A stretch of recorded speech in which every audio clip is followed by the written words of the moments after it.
Tip of the டேங்க. மண்டேல இருந்து Saturday வரைக்கும் என்ன மாதிரி பிளவுஸ் நம்ம போடலாம். ஃபர்ஸ்ட் ஒன் பாத்தீங்கன்னா நம்ம இந்த மாதிரி ஒரு யூனெக் பண்ணிருக்கோம். அது வந்து மண்டேக்கு. டியூஸ்டே அது வந்து எப்பவுமே எல்லாமே நம்ம ஒரு ரிச்சுவல்ஸ் டேவா நினைப்போம் இல்லைங்களா. அதுக்கு வந்து ஒரு எல்லோ பேஸ்டான பிளவுசஸ் நல்லா இருக்கும்.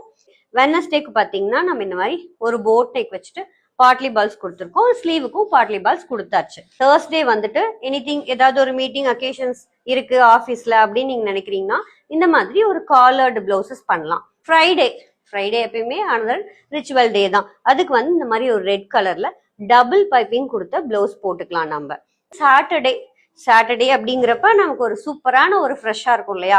அதுக்கு வந்து இந்த மாதிரி ஒரு பிளாக் வெல்வெட் பிளவுஸ் நம்ம பண்ணிருக்கிறோம். இதுல வந்து ஸ்லீவ்லெஸ்ஸோட பண்ணிருக்கோம். வித் ஸ்லீவோட எனக்கு வேணும்னு கேக்குறவங்களுக்கு இந்த மாதிரி ஒரு ஹைல நெட் கொடுத்துட்டு ஹை நெக் வச்சு பண்ணலாம். இந்த மாதிரி உங்களோட பிளவுசஸை நீங்க டிஃப்ரென்ஸா சூட் பண்ணி அழகா வேர் பண்ணுங்க. தேங்க்யூ.